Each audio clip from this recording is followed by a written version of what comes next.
Welcome. I am so glad that you are here today.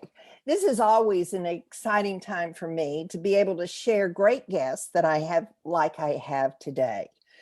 Second Wind gives you the courage to dream big, and it inspires you to play full out and helps you get your second wind for the next adventure of life. And that is indeed what we are talking about now is the next adventure. I am your host, Joyce Buford, and always I appreciate that you're here and I'm looking forward to a great show. Now we have two guests today, and these women have worked together to create a wonderful book that we will be talking about called Choose Your Place. So these very knowledgeable ladies are going to share this massive amount of education and learning that they have had through their lives to create one book of their three. We're just going to talk about one of their three books. But anyway, the first is Leslie Eckford, and she is a licensed clinical social worker and a registered nurse with long practice in mental health and geriatric health. Both of these areas of study helped her prepare and put to practice as she has helped her family transition. Also joining us today is Amanda Lambert, and she is a freelance writer on topics related to aging, end of life, caregiving, home accessibility, and senior living, and has worked in the area of geriatric care management. 4 years ago now, she took the big leap and went into and started her own company for geriatric care management.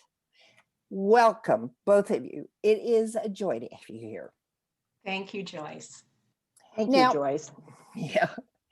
Now, we are just going to make this a free-for-all because I think there's a lot of questions out there. Most of us are introduced to the needs of senior living when we are faced with our parents aging. How do they make this transition easily? Some of us don't do it so good. I remember the days when I was helping my mother transition. She did not want to give up her freedom. There's a lot of delicate tiptoeing around and yet major decisions. So it is so valuable what you all bring to so many families. But I am very curious. How did you two ladies get together to create these three awesome books? Leslie, you want to help us with that? Sure. I was very fortunate that I got a job working with Amanda at a wonderful community mental health center for older adults. Mm-hmm. And we just clicked. And one day we were talking about the lack of self-help books for older adults specifically. And we just sort of turned to each other and said, well, maybe we should write one. I like that. I like that thinking. Yeah. And now we have written 3 books together, and Amanda has really launched a career as a freelance writer with a specialty of aging and healthy aging. Mm-hmm. And you would think after writing our first book, considering how much work it was, that we wouldn't write 2 more, but we did. We persisted. Yes, good girls. Now, they're different. I know they all have to have different subjects as you've grown. When was your first one? And that was called Beating the Senior Blues. That was your first book? Yes. And when did you write that book? That came out in 2002. Okay. Yeah. And I always will remember that because that was the year my daughter was born. So I had the experience of writing a book and working and going through a pregnancy, and so very memorable. No challenge is too great, right? So Amanda, why did you think that you needed this third book to be written? What had you not addressed in the previous 2? Well, that's a great question. I think when Leslie and I got together and we just talk all the time about all kinds of issues related to aging. And Leslie's a long distance caregiver for her mom, and I'm taking care of my parents here in Salt Lake City. And we started to talk about all of the articles that we were reading, and plus our friends who were talking about, well, where are we going to live when we get older? We don't necessarily really like the idea of assisted living. Are there some other options? So what can we do to get together to have the social connection that's so important, but at the same time, not necessarily move into a sort of what feels like a confining community. So Leslie and I came up with the idea of investigating all of these great creative ideas that people have about where they are living and where they want to live as they get older. Yeah.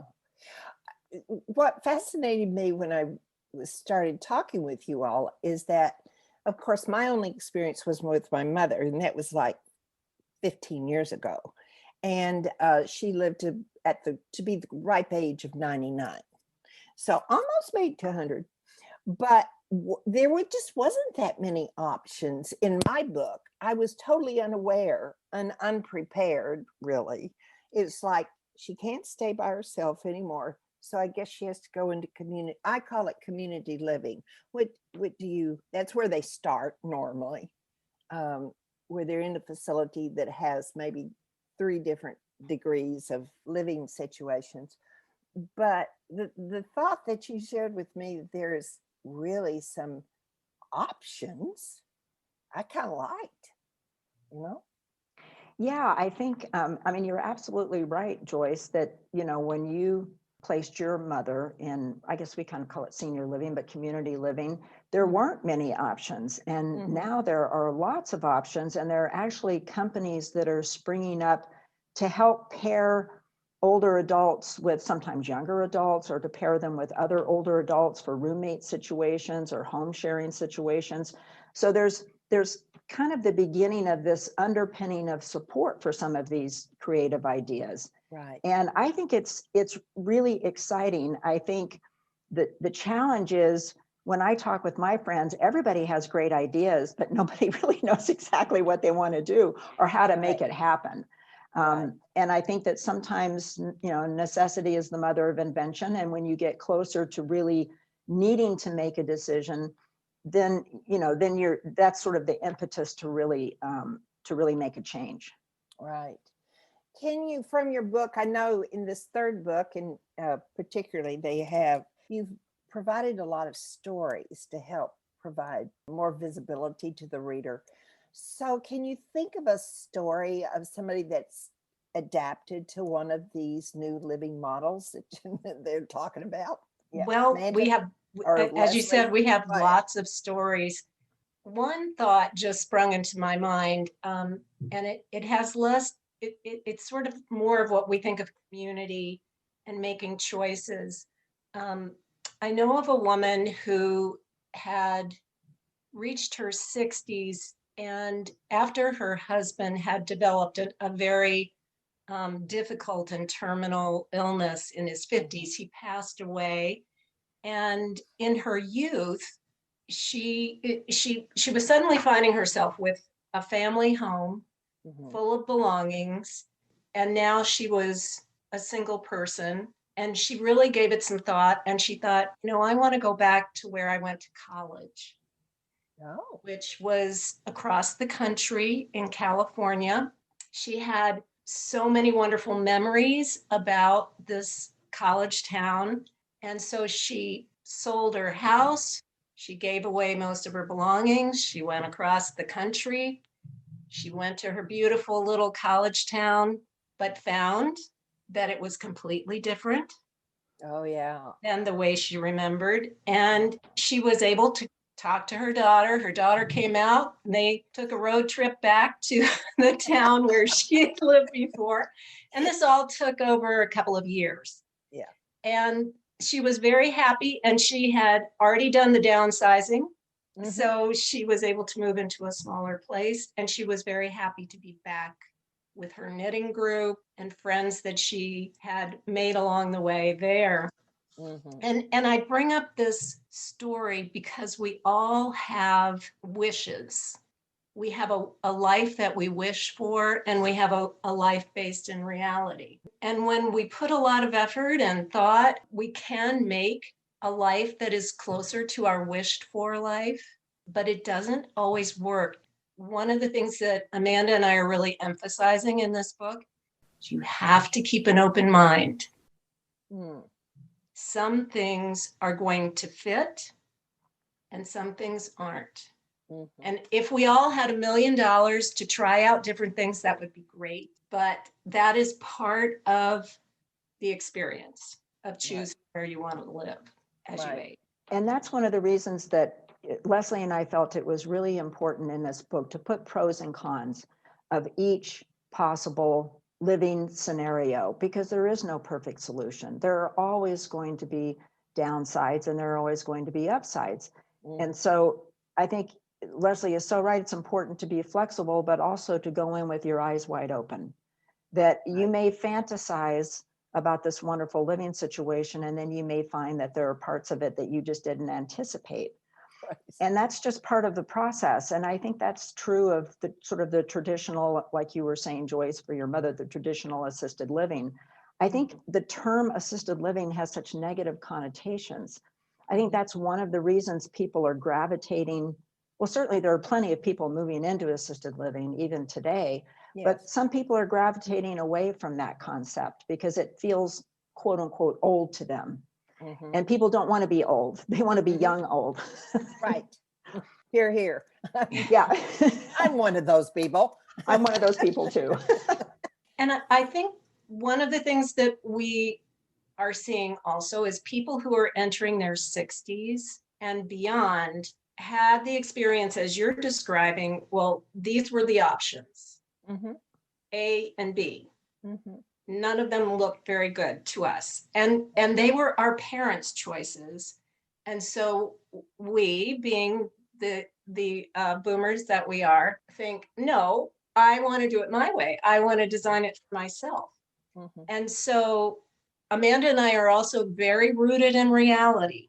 You can try a lot of different things. You may be able to, we hope that you will be able to make a choice that lasts until your last day on this earth. Mhm. But we also are very aware that certain realities exist in terms of our health and changes in our health and our mobility, our need for medical care changes. Yes.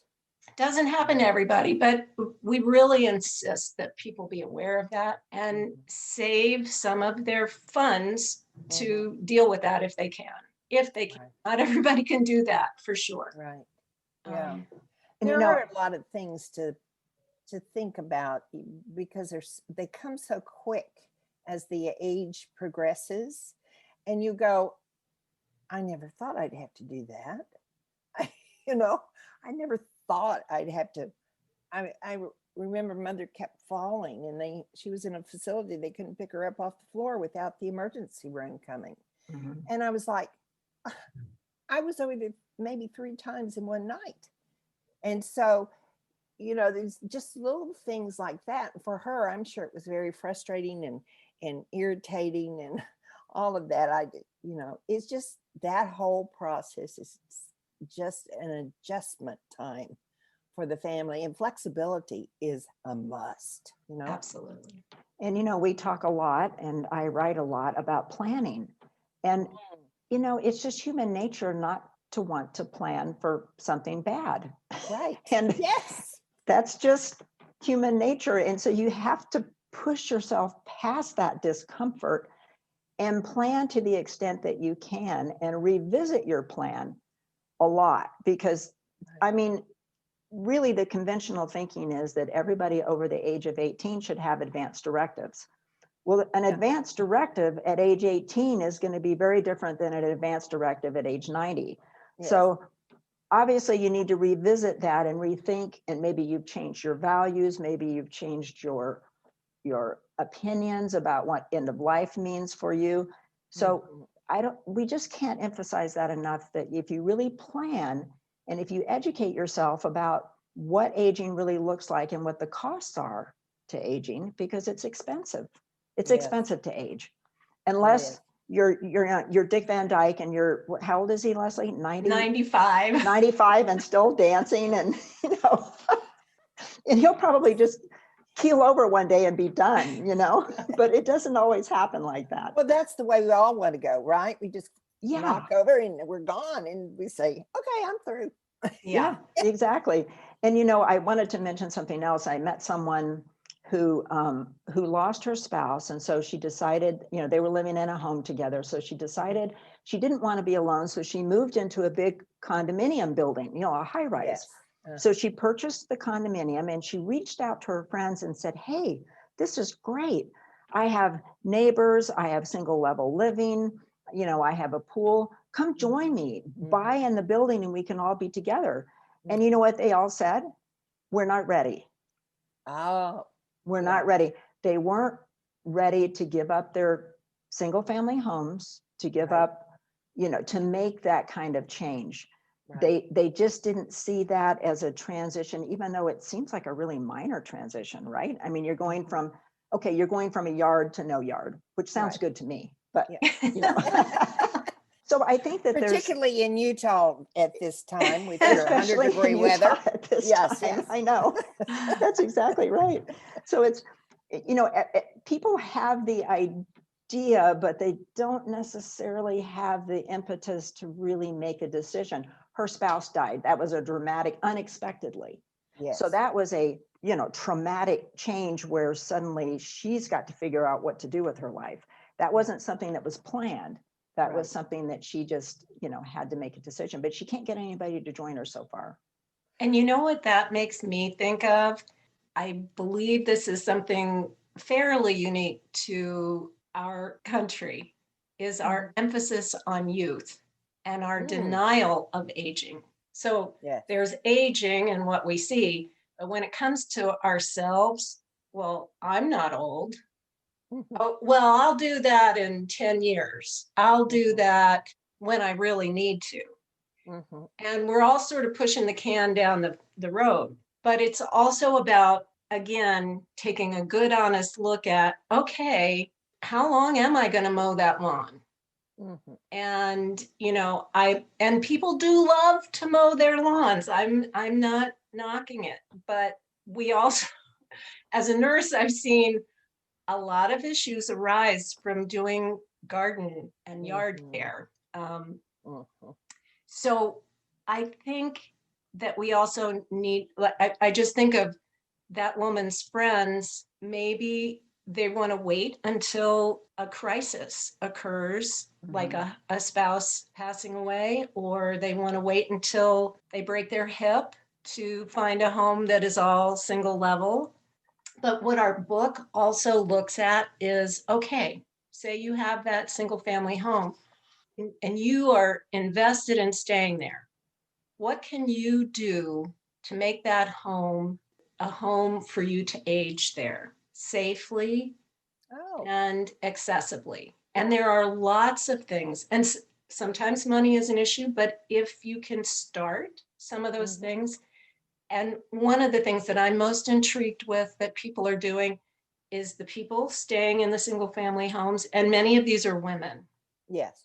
Either single women, divorced women, widows. They are starting to do home share. They find roommates who come and live in their home. So they continue to be the home owner, and they become a landlord. Yes. And they become a friend. Yes.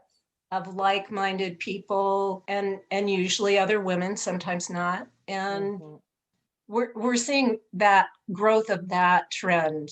Right. Yeah. How do you feel about a woman that's just lost her husband, moving, or just gone through a divorce, moving? How much time do you think we need to sit with our pain before we make a major move? I think timing is pretty important in some of these decisions. So is there any light on that, ladies? You know what it reminds me of, Joyce? It's, and I'm sure you'll relate to this. You know, when a good friend loses a pet, and maybe it's been a long time coming. They know that they're going to have to make that choice. Mm-hmm. Haven't you found it interesting how some people will go right out and get a puppy Mm-hmm. or a kitten, and other people are saying, no, I need to sit with this grief. And so I don't know, Amanda, what do you think? I just think it's so individual. Yeah, I think it's a great question. And I think I would put it in the category of making any decision under stress or duress, regardless of what that is. Obviously, losing someone is one of the most stressful things you can go through in life. Mm-hmm. So my inclination would be probably not to make any rash or sudden decisions until you've had a chance to really think things through and sort of settle your emotional state. Mm-hmm. And I think that would be the case of regardless of what the crisis is. Maybe it's an illness or an accident or loss of income, or could be any number of things. So I think it's an excellent question. And you know, one of the other things that we haven't really talked about that's kind of an underpinning of this whole idea is that, you know, when people prepare and make decisions, you know, in a calm and well-reasoned way, they take the pressure off of their adult children by doing that. And I think we have to talk about that, because especially this past year, you know, we've seen a disproportionate number of women have to leave employment to homeschool their kids and take care of elders, and they're having a hard time getting back into the workforce. And I think about my own parents, and they made a decision to go into independent senior living on their own. They didn't have to, they didn't need to, but they did it because they wanted to take some of the pressure off of us kids. And so I think that by making these decisions and planning ahead, you're not just planning for yourself, you're planning for other people as well. Okay. So I just wanted to mention that before I forgot it, because I think, and you know, when Leslie was talking about the whole attitude towards aging, there's this great opinion piece in the paper this morning about this. There's this bipartisan bill, you know, for caregiver support, which they're thinking is not going to pass. And the woman who wrote this article said, this is just indicative of our whole attitude about aging. It just isn't important. Even though caregivers are suffering, people are losing income, people are stressed. I mean, this is the reality. And, you know, when a person ages and they age at home, as Leslie was saying, if you haven't planned for accessibility, if you haven't planned financially for care, families step in and they provide that care. And they do so at great cost to themselves and their own families. Right. I know in our area that home care, it is so expensive. And I, you know, we'll say, well, but this lady is just coming, she's watching TV. What, how can she charge that much? And they don't factor in, I think, the peace of having somebody in your home. They don't factor in the independence it gives the person there. And so it's kind of hard to see the hidden benefits in that type of care. But my main thing is that was one of our deciding factors. Moving mother to senior living was just the difficulty of finding really qualified individuals or working with a company that was more expensive. So that's kind of how we made the decision. But I think we all come to it in different ways, depending on the type of part of the country you live in. Well, actually, I think that you would find that those questions and challenges are true everywhere in the country right now. Yeah. And Amanda, our previous book, Aging with Care, your guide to hiring and managing caregivers at home. Oh, and when did you write that the book? gamut. I missed it. We're going to send you that one too. Oh, good. Yeah, and that's where we discuss all of those issues, you know, and I've written so many articles about this topic, and the question that keeps coming up is, well, how can I get paid to be a caregiver? How can I afford in-home care? Well, you pretty much have to be destitute, you know, to qualify for any kind of federal help with caregiving. Otherwise, Joyce, you're absolutely right. You're talking on average $30 an hour to have a caregiver come in. Then you find one you really like, and then they leave because they want to become a nurse, you know, or they want to move on. And so this is the real challenge. And people are living longer, but they're not necessarily living better in the sense that they have more complex medical issues, which means that families are expected to perform medical tasks that really are more nursing tasks, but they have to do it because they can't afford the care, or because in-home caregivers, according to state regulations, can't do those tasks.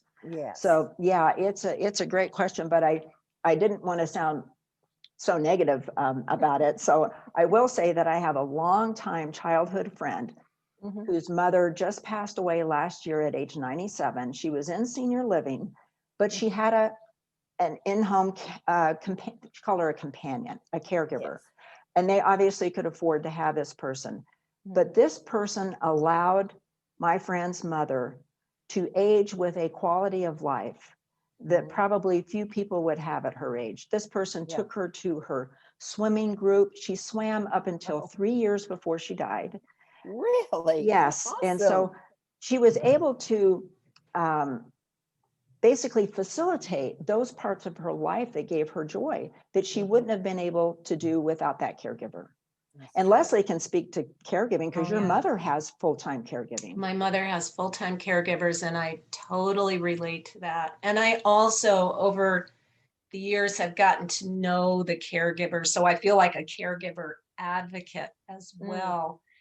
And I could tell you so many stories of times that they have literally saved my mother's life and noticed things, very subtle changes, and reported them to me.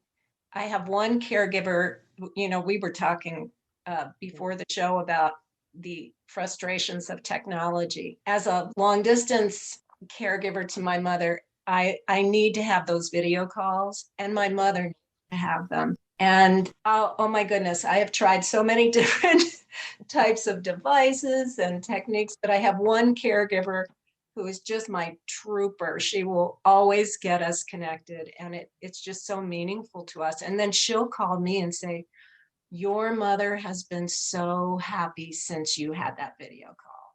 Oh. And my mother has dementia. And whenever we have a Zoom call, she'll say, oh my goodness, I can see you. She says it every time.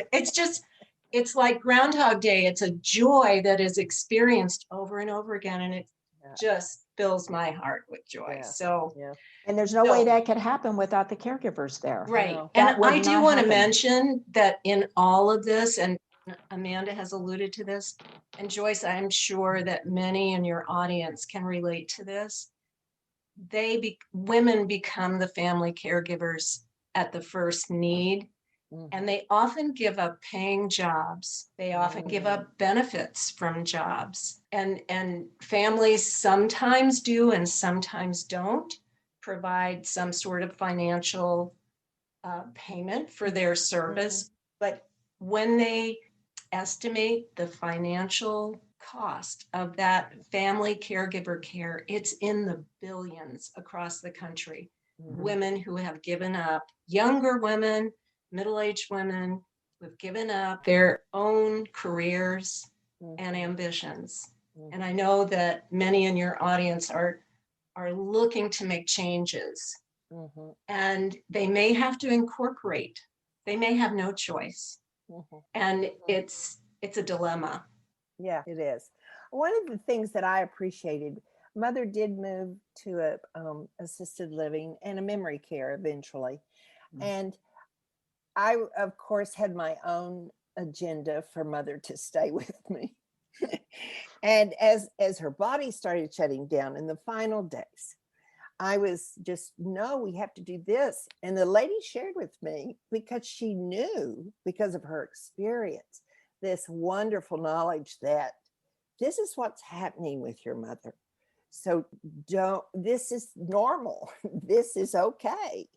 And it was just a shocker to me, but yet it was so helpful it let me understand the process that was happening.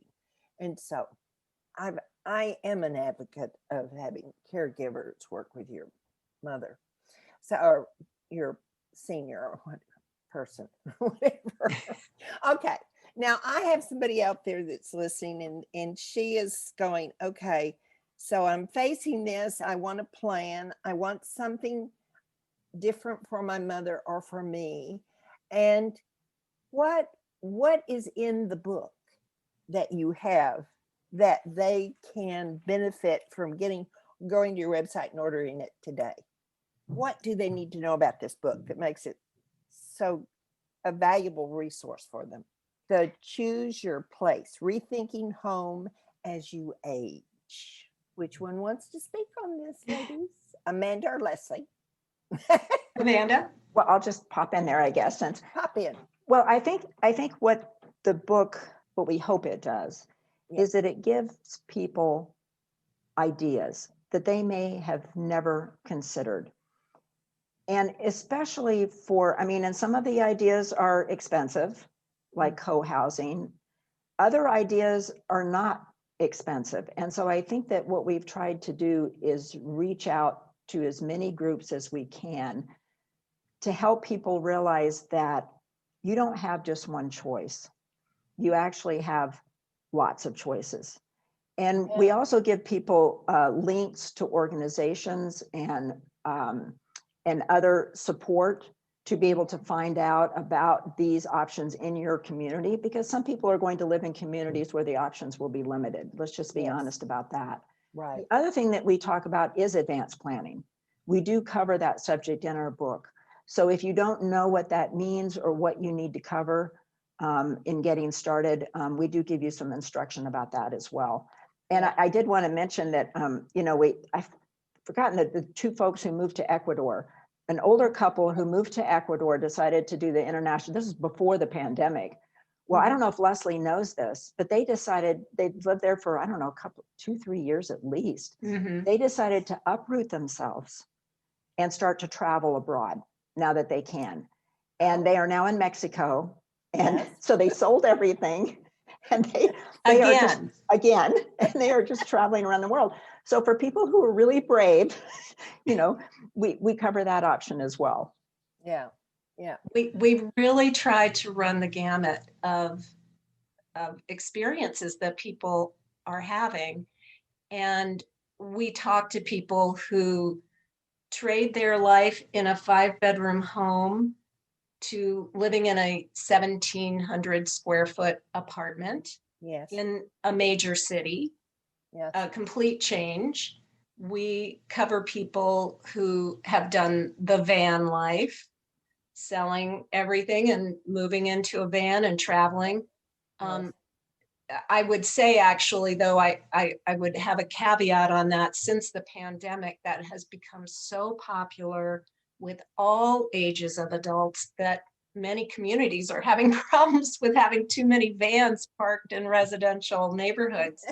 So you got to be careful on that one. And there's even, we feature a story of a woman who lives on a cruise ship. And now she did that for 6 years, just living full time on a cruise ship. When the pandemic hit, she went and moved in with her grandchildren in Florida. So we'll see what her future brings. Well, I cannot do that because when I'm on a cruise ship, I eat too much. And so with all that free food, I'm like, I'd be waddling off that boat after 6 months. But anyway, but how do you think the pandemic, it affected us all? I would never say it didn't, but how did it affect our seniors, our present living situations? I mean, we heard horror stories of how it just went through a whole facility. And then they were, okay, that's all. Questions. Okay. How do you all think it has affected our retirement and what could be improved going forward? That's 2 different questions, but How Boy, did that's it a affect that's us a big first? question, I Joyce. know. That is I'm going to break it in half. How did That's it okay. how did it affect our senior living for the past year and a half? Well, dramatically and traumatically. I think one thing that's happened, one of the trends has been families taking seniors out of nursing homes and out of senior living and having them move in with them or move into single level living. I know somebody here in this community that did that, moved her mom during the pandemic to an apartment, now is moving her back into senior living. But I think nursing homes in particular, we have really exposed some longstanding problems there. And I'm really hoping that we address some of those problems.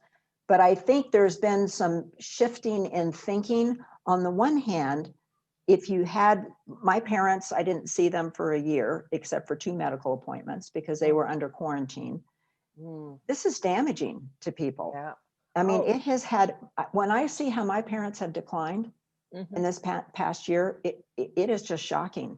And so that's just one example of what I think we're probably seeing across the country, is that when people are deprived of social interaction with their friends and their family, they suffer. Yeah. Isolation is just awful, what it does to people. You know, But I think that it has brought a spotlight onto the problem of how senior living, nursing homes, and even assisted livings are designed to meet the need of the payment source. Most of this, particularly the nursing homes in the US, are designed on the medical model. They are essentially like a hospital unit. They have a nurse's station, and then they have long halls that are very isolating to people. Yes. Because that is what Medicare required starting decades ago. They did not feel secure sending people from the hospital to a different facility, so they required that it be essentially like a hospital. Now we're learning how infections spread. You know, remember at the beginning of the pandemic, we didn't know that it was airborne. And so all of these physical designs, the architecture of these buildings, they need to address ventilation. They need to address social isolation that the building does, you know. So we're really, really hopeful that there are going to be some positive changes. And I just want to get into the weeds on this just a bit, Leslie, that Medicaid pays for most nursing home care. Sure. Medicare pays for rehab, which is completely different. You walk into a Medicare rehab facility and it is night and day compared to a Medicaid nursing home long-term care. Thank you. And that being the case, Medicaid reimburses as a much lower rate than Medicare. So these corporate-owned nursing homes have to recoup their costs, and they do so by cutting back on staff. Many of the staff are underpaid. They work at 3 or 4 different facilities. Well, we saw what happened there. You know, it wasn't their fault, but they spread COVID. So anyway, I just wanted to clarify that point. Well, have you seen any signs from where you sit in the industry that there is some attention being given to this now? I know that we have seen so, you know, when we talk about senior living, there are lots of different sorts of things. And one thing a lot of many people might be familiar with is 55 plus apartment living. So it's an apartment complex with a pool and grounds and a community center, and everyone there have to be people who are 55 or older on lease. Well, that sounds fine for a certain number of people who maybe don't want to be around younger people, but who doesn't want to ever be around younger people? That's not terribly healthy either. So there's some movement in that area of senior living.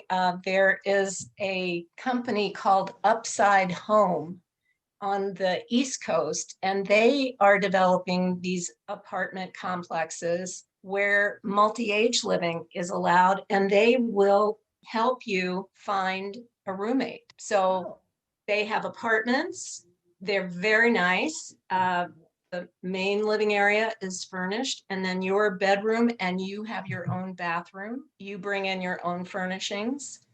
And if you want a roommate, you can have one. If you say are a grandparent and you already live with your grandson is allowed to move into this.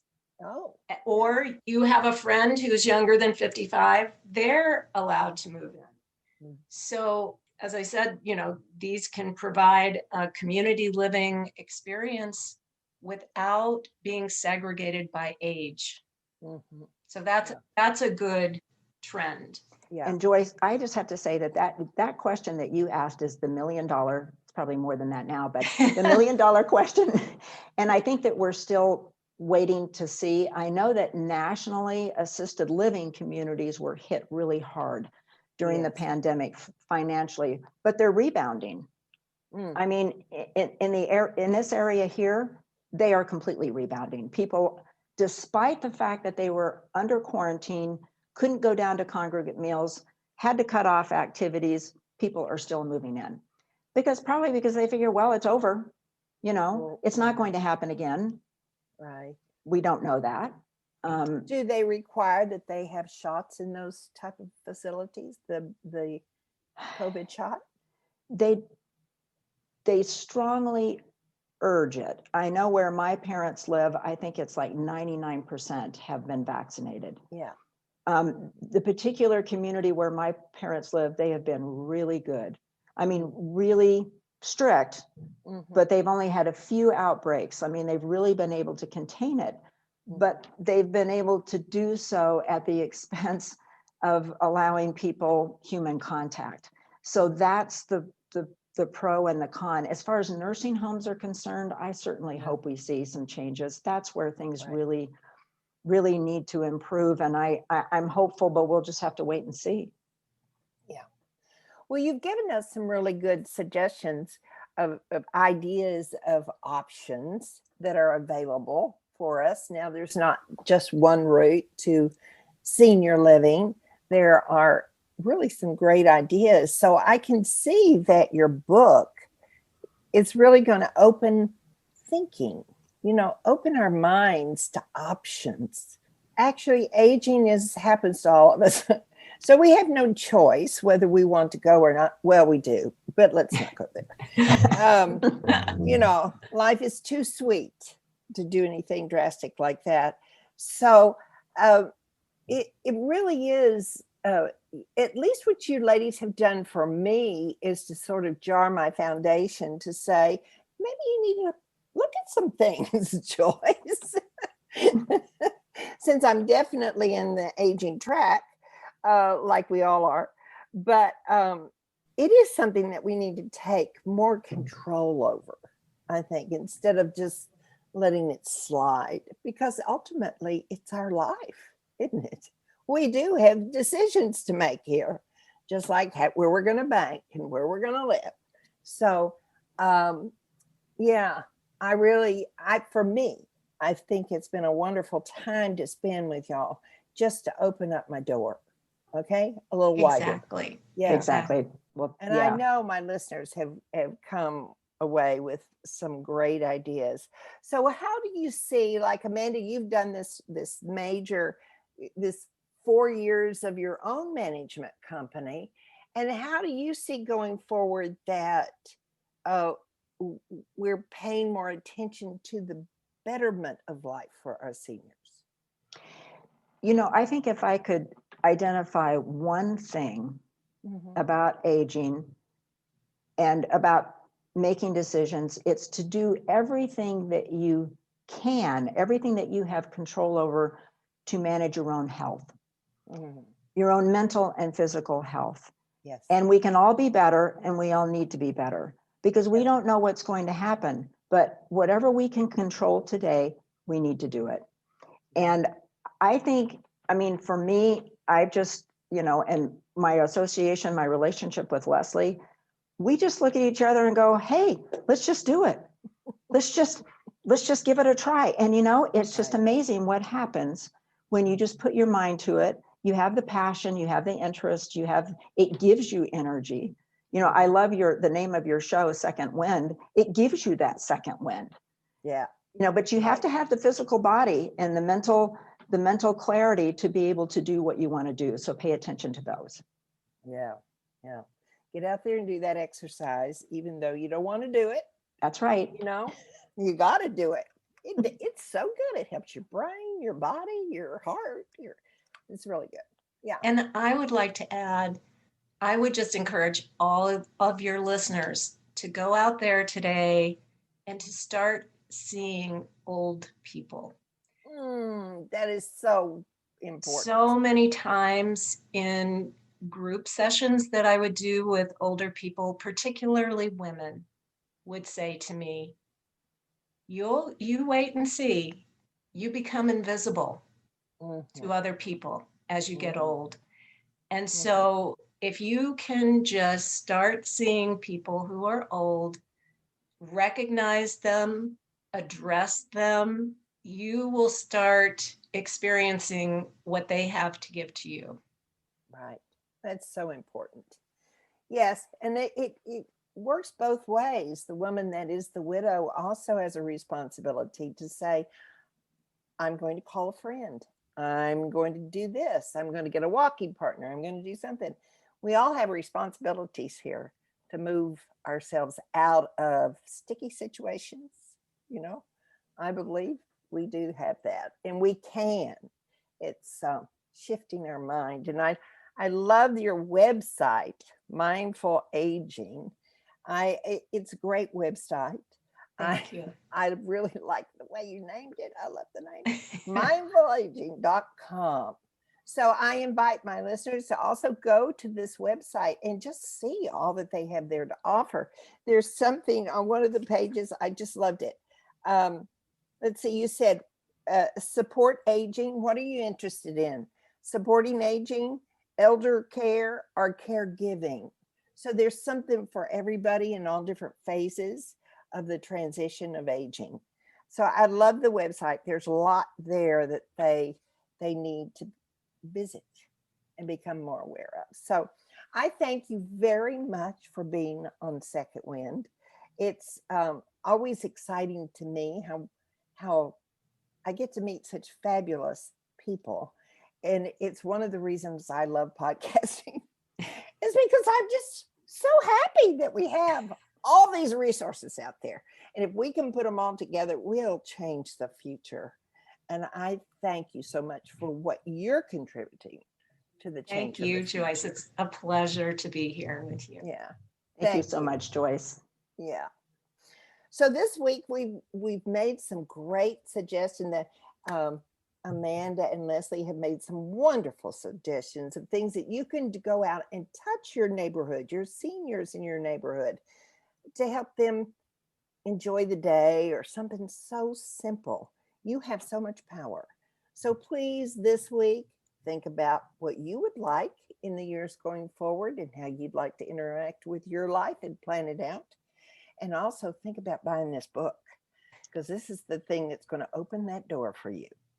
So thank you for being here. Make this a great week. It's all up to you. Thanks for being here.